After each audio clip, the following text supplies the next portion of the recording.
Good evening, I'm Poppy Smoria. Welcome to Pew News.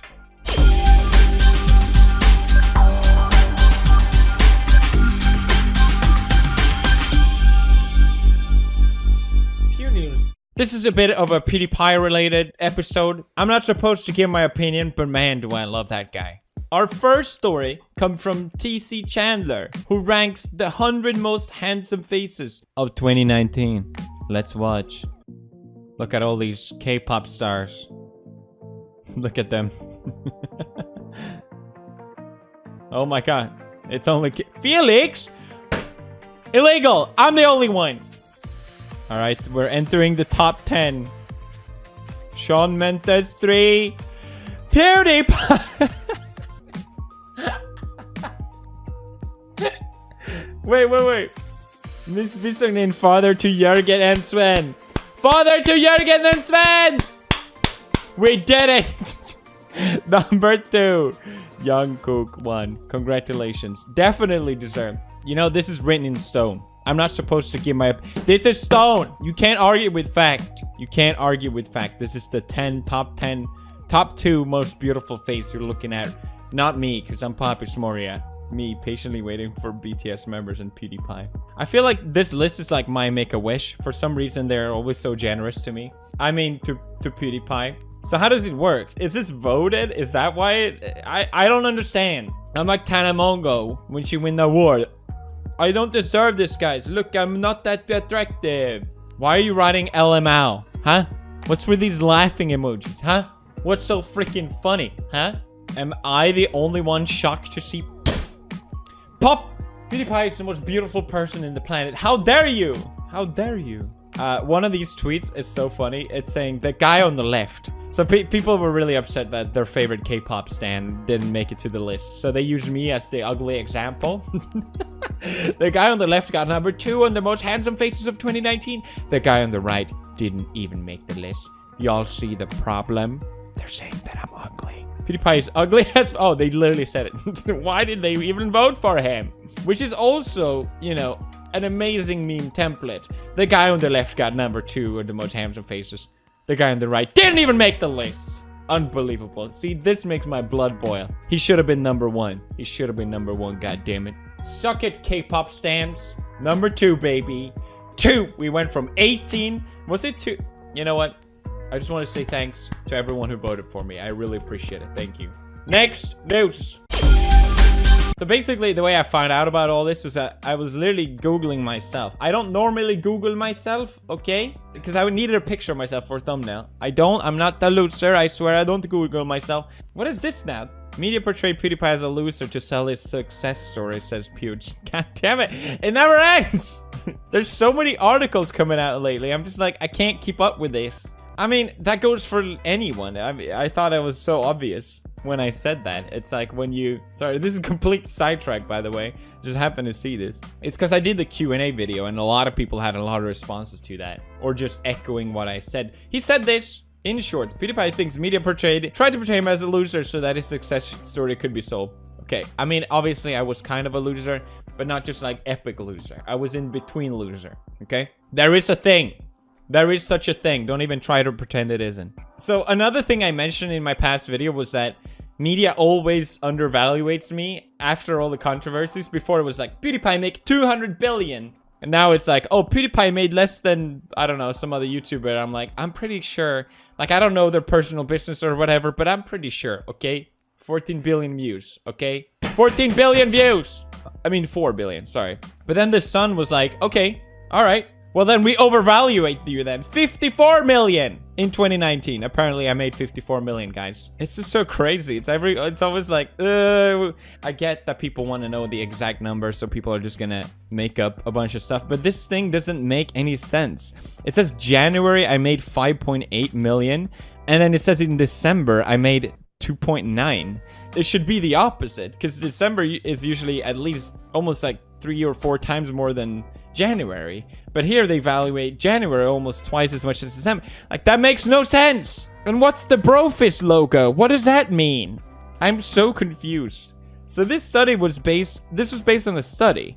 This research was carried out by online marketplace onbuy.com. What is that? They just linked to the website. I try to find the study. I cannot find it. I'm Poppy Smoria and I do research. I am so confused. Nothing even shows up when I search PewDiePie. But my favorite part of this article is the little fun fact window. PewDiePie scandal. You know, in case you forgot. You remember this? Huh? You remember this? You remember this? Has anyone forgot about this? Just in case you forgot. Just in case you forgot, we have to mention this also. We made it a bullet point list just so it's easier for you to... In case you forgot. In case anyone's forgotten. It seems to me that a lot of times when people bring up bad things I've done, then fans wants to respond and be like, well, actually, you know, he's done a lot of positive things. Like, look, he's done charity. And then the response is like, just because you do charity doesn't mean it absolves all your bad behavior. But it's like, well, the point is just to contrast it. If you're constantly bringing up all the negative over and over and over, then yeah, you're gonna paint a bad picture. That's the whole point. People aren't saying, he did charity, he's amazing. That's not the point either. But why, you're only allowed to make one side of the argument? You would never see a PewDiePie's charity deeds or whatever, like a list randomly in an article. That's just not happening. That's my point. I'm not saying what I did was okay. It's just like, it's always there. Always. Okay, so apparently I made almost 3 times more than Dude Perfect. So there you go. Thank you, The Sun, for not at least undervaluating me. I appreciate that. I think that's fair. Oh, there we go. Oh, they kept going. Oh, they keep going. Oh, wow. All right. You know what? I take it back. I take back my thank you. I also like the headline from The Sun. Before quitting YouTube. I'm not quitting YouTube. It's... How hard is it to understand? I'm not quitting. Jesus. Next news. This is PewDiePie related Pew news. Why are there so many articles? I don't understand. It shows up on the front page. Here, Swedish YouTuber PewDiePie describes fans in Malaysia and Singapore as hectic and squeamish. Did you guys know about this? I said this a week ago and it's posting now? I'm so confused. We set you thinking today about the news a week ago. That isn't really news. I want to bring this up mainly just to clarify. What I said in the video was that I was comparing fan culture from different, going in the more Asian region compared to small Scandinavian countries. You know, it's very, very different. So that made me think that that's a trained behavior. The reason I was so annoyed in Malaysia was because people were literally entering our hotel and it felt like we couldn't leave our hotel because people were just looking for us, and it felt like we were being hunted almost. But I will say, you know, I was being a bit dishonest when I spoke about Singapore, because actually the first time I got recognized in Singapore, that was like a huge thing for me because I've never been recognized as a celebrity before, quotation mark. I don't know if you have footage of that, but it was absolute madness. It's something that I've learned that I personally don't enjoy, but I would be lying if I said, you know, I hated it the first time it happened. Especially back then as well, because YouTube wasn't really a thing back then. It wasn't recognized even by the media or anyone. So to see the effect it had on fans was kind of... It was kind of cool to see, you know? I just wanted to point that out. I'm sorry if I was a little harsh to you, Singapore and Malaysia. It's not your fault, okay? Like, that was fun. I'm not gonna lie. Just so we're clear. All right. Sorry. Sorry! I'm sorry! Next news. All right. This is one of my favorite things I've heard in a while because it's just so funny. It's so good. So there's this new meme called New Guy that trends. I read this as well when I Googled myself. New Guy meme trends following controversial PewDiePie comic. I'm just like, how does that relate to me? I am so confused. So basically what happened was Oni NG pointed out that he saw someone else who made this webcomic, and it goes like this. I won't show the artist because it's besides the point, but basically it's saying, hey, hey, hey, oh, what's so funny, New Guy, heh, that millionaire gamer bro douchebag totally got robbed, hey, hey, hey, hey. How do you like it if you were robbed? New Guy says. Oh, wow. I can tell we're going to be the kind of coworkers who become good friends. Wow, really? Hell no! Hell no! The thing is, like, so this is the person that made the webcomic, and this person is trying to vilify New Guy, but that person is so tone deaf, they didn't understand that they make themselves look like an idiot. It's so weird. What's the word for it? It's so unself-aware. This is the first thing I saw today. And people started parodying it, saying, Baka! It's not like I wanted to be your friend or anything. New Guy! Oh, New Guy. Later that night. Oh, New Guy.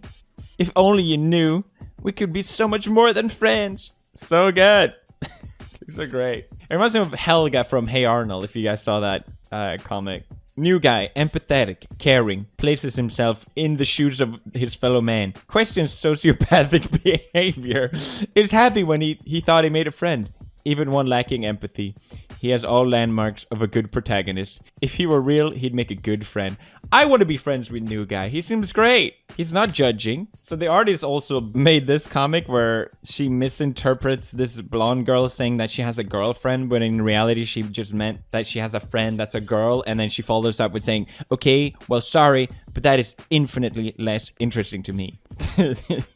Okay, great. So let's look at the... Wait. I don't use Twitter anymore. How did it work? Hashtag new guy. I just love how this spawned this new guy thing. How can you not love him? He's so cute. I love how they try to make him as a bad person. And it's just like... And I love how it's based off of probably a real human interaction that happened over someone celebrating me getting my house robbed. People who are hurt people. Ever since realizing that I swore I would never hurt anyone, the pain ends with me. I really like this message because I don't know anything about this person who wrote this webcomic, and I really highly don't want anyone to seek out this person or anything like that. I think it's more, the point here is that to react in a way that is so, I don't want to boo-hoo me or whatever. I'm looking at this outside of my own context. But the fact that, you know, people who react in this way about something unjust happening to someone, to me is, you know, it's not normal. I feel like it's not normal behavior to react this way. I think a lot of times when people project anger on the internet or in towards other people, it sounds like they're probably dealing with something their own and they're just lashing out on other things, which is not new. It's always going to happen. You know, I sound like that guy where really haters hate themselves, you know, but there's a clear distinction to me wishing actual harm on someone or something illegal to happen to someone as a way to celebrate it. Even if you don't like them, it's not normal to want that to happen to someone genuinely, like, haha. That's the weird part of me, and how that line is blurred because I'm a millionaire apparently, when it's not about the money, it's about the personal space. And it's weird how no one understands that, and that's what new guy is saying. It's like, well, you wouldn't like it if it happened to you. So yeah, man, I'm explaining this poorly, but I hope you understand. Haters really hate themselves. But the point of new guy is that just understanding that, yeah, just because people who are hurt other people doesn't mean you have to attack them back, you know, even if they have a bad take or a bad idea. So now you have this comics about this person being cancelled, insult, but new guy steps in. I was created to be the butt of an insensitive joke, but through love, support, and kindness, you turned me into something amazing for 2020. New guy. I just also like it because it's clearly gotten so overboard, a lot of these back and forth interactions on the internet, that it's nice to see just someone being like, all right, from now on, no more of this, you know? So yeah, there's a ton of really funny fan arts and comics about this new, and memes about this new guy. I also like this person who pointed out just how shape language, usually aggressive and active, is triangular, and static and trustworthy are square shaped. So they literally just made themselves into a villain, and this person they try to make as a bad person as someone trustworthy. It's so unintentional and tone deaf that it created this really strange phenomenon, which I endorse. I think it's great when you're supposed to be the dumb guy, but at the end you turn into the good guy. So cute. You're part of the reason I wanted to delete Twitter, because I was so sick of people just yelling at each other. It just felt so unproductive. It's like, what's the point of this? What's the end game? It's just a waste of time and energy. So yeah, I hope that spirit carries on. It brought a smile to my face, and it's nice to see as an outside perspective. Even though I'm technically involved in a really weird way. New guy. Employee of the month. So that's it for all the news this week. Also, World War III is happening. Thank you guys for watching. I'm Papi Smoria, signing off.